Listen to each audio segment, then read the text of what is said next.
This is mid-year fireworks. Midgets. Carry on, mid-year fireworks. Mid-year fireworks. This is the 15th of June. We're here at ABA Stadium. I am Benjamin, Mr. Controversy Watch. This was a name that I was adopted by Gladrap because I'm just full of controversy. Oh, full of it. You are just full of it. I'm full of shit as well. Who else have we got here? We've got Kendall. He's okay. Kendall, the Caucasian Cannon Cooper. We can just right be here. the cannon now. All right, so just so we know, just so you guys know, Mike Angrove is announcing the wrong name right now. That's not his fault. It was actually my fault because I forgot to tell him that one of the fighters actually had pulled out. So this is supposed to be another Auckland versus Hamilton fight. Jake Crewley versus Ethan Andrell. But a week before the fight, Ethan actually had an eye injury. The doctor specialist actually okayed it, and the doctors at ringside okayed it, but I think it was like an hour before the fight itself. Oh wow, literally on the night? Yeah. An hour before? An hour before, no, the injury was like the week before. But, okay. But an hour before the fight, he started actually getting quite intense headaches. Yeah.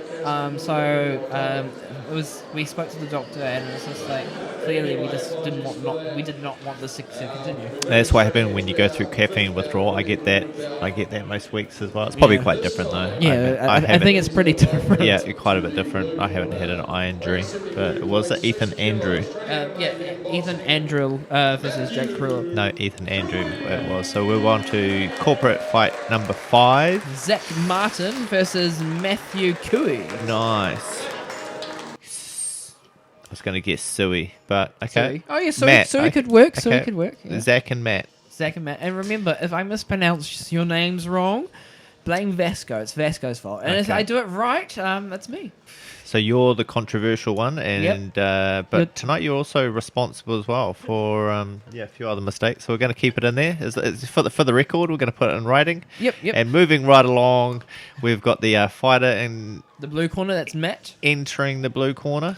So we've got Matt coming into the blue corner and white trunks, white headgear, which is actually Giovanna's headgear. Okay, literally. Yeah, literally headgear. Okay. I walked past her sparring headgear because she doesn't wear headgear in her world title fights, being a WBO light heavyweight world champion of the world. Yep. World champion or champion of the world. We've got to put so that in famous. There. Yes, famous. Stick it in there. I've sparred her, just for the record. I've sparred her before. So Kendall, she. Now I can say. Yeah, you spar world champions. That's how good you are. Okay, that's. I don't know if you'd go that far, but we're just going to stick for the record. I've sparred world champions. So now we've got Vin Mahoney bringing his fighter to the octagon. Oh no, to the ring. So bringing out Zach Martin. Zach Martin. Long hair, surfy. They're quite Zach thick Martin. Headgears as well. Yeah. His one seems quite good, like a lot smaller, a lot more of a. I thought it was like an amateur type headgear. Yeah. That is awesome. I think I'd seen those at the World of Boxing. World Boxing Championships. Yeah. The Amateur Boxing Championships. Yes. They're way better. Okay, I like that one. So Matt is he's only had one fight with one loss. And okay, Zach, so this is his second fight. Yep, and this is also Zach's second fight. Who's also had one fight, one win. They're both similar ages. Zach is 22 years old, coming from the red corner, and Matt is 21 years old. Oh yeah. Within 7 years, so all good to go. Similar weight. What were they weighing in as? They're weighing. So Zach was 73 kgs and Matt was 72.6. So just above the middleweight, only just barely though. Yeah. And they look quite fit. Like, look at their stomachs. No. Look at their. I'm here to look at their punches. This is a fireworks event, mid-year fireworks.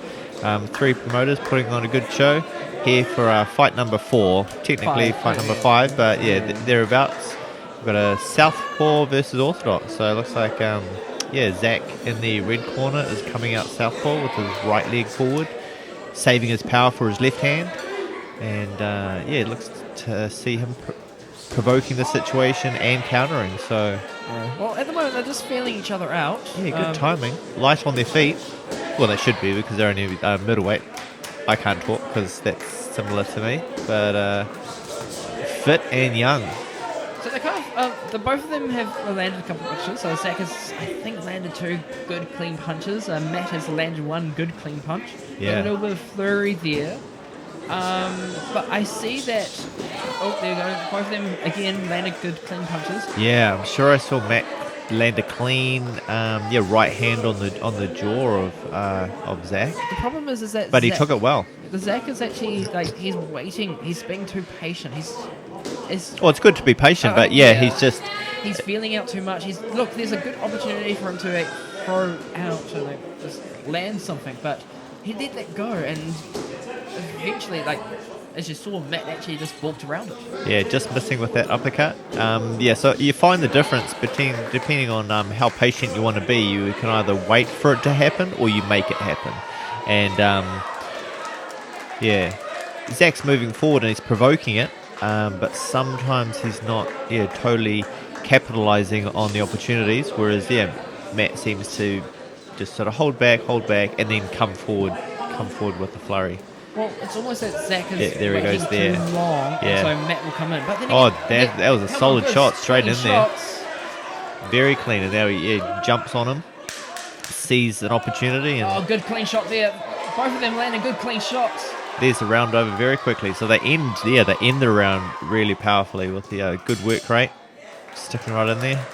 So I'd say actually Zach just barely won the round. I think he just landed a couple cleaner shots. Not a lot more shots, but a lot. Yeah, he was setting it up. Yeah. He was setting up as well, and he was able to capitalize because he was looking for the opportunity, and then, finally when he was able to see it, he was able to hit it. I think he just needs to be careful, because if he waits too long, the judges are going to look more...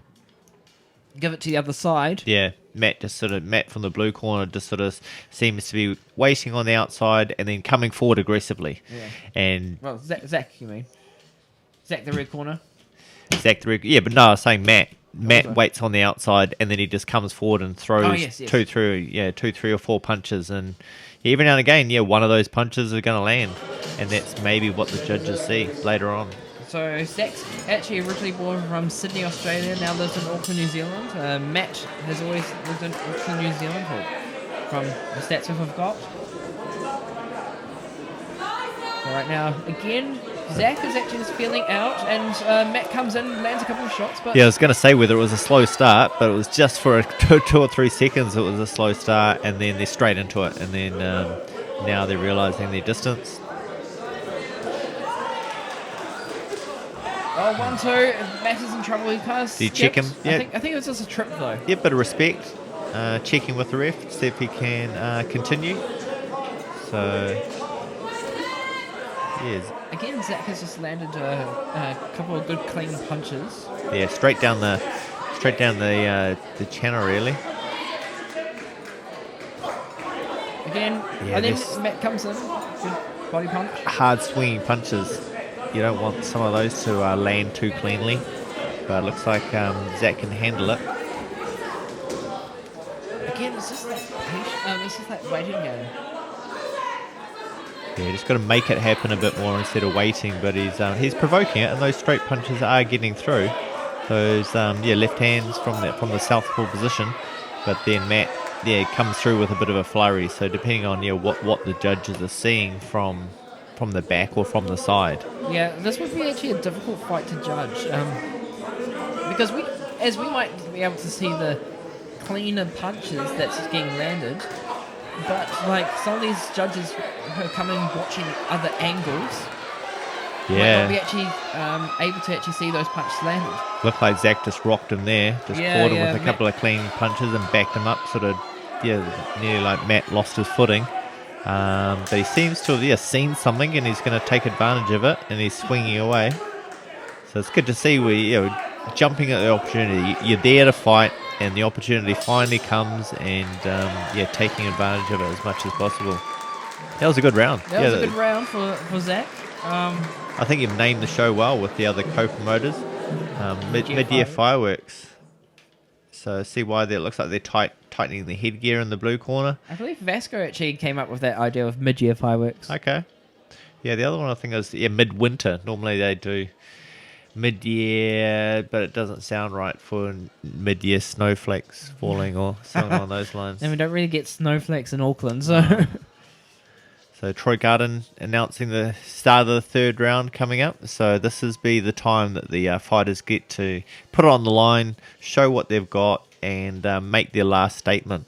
So Zach Martin is coming from the Combat Central, where Matt is fighting out of Mayhem Boxing. Yeah, Combat Centre. Awesome place to train. Been out there a couple of times.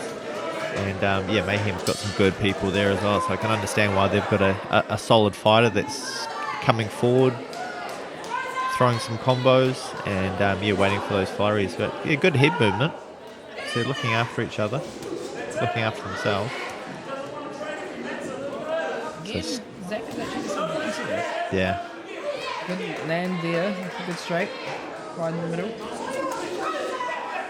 And Matt is coming in. Yeah, looks like Matt, yeah, back him up.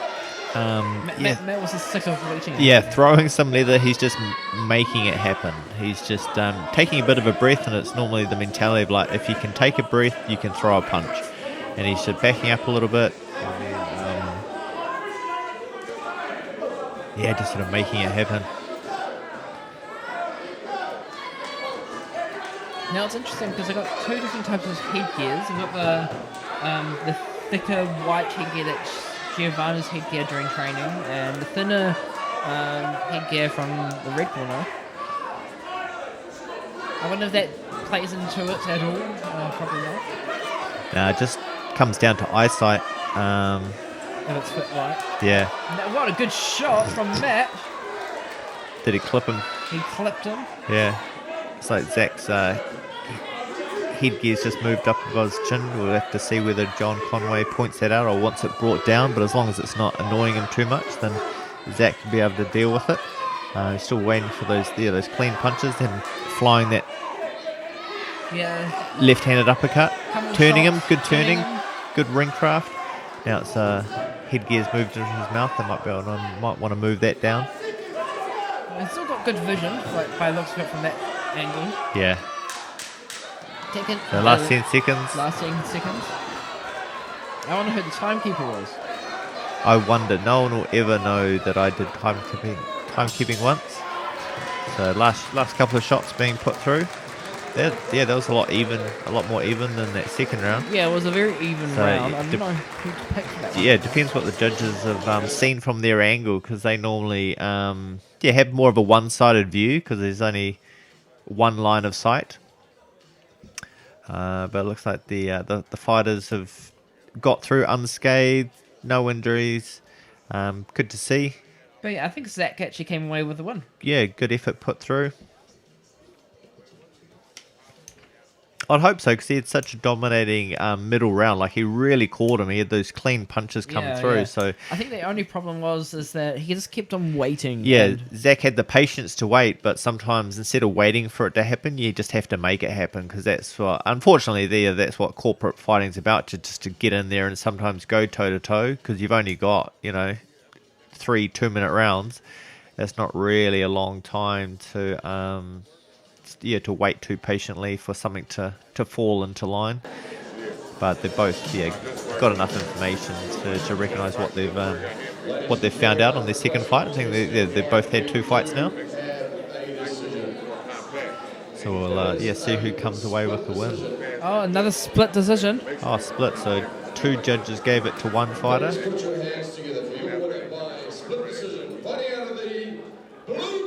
Blue corner. Oh, so it was okay, so yeah, they might have been looking at more of the aggressor. Didn't. Yeah. No, someone throwing more punches. That's maybe what the judges saw. Not just the cleaner punches that Zach had, but just the majority of like backing someone up or coming forward with a flurry. But I think Matt was mainly on the back foot though, so it's a controversial decision at least. Yeah, not taking anything away from Zach. Potentially, losing that bout in the sense that he's got the goods, and he just needs to focus on, landing more of those shots that he knows he can.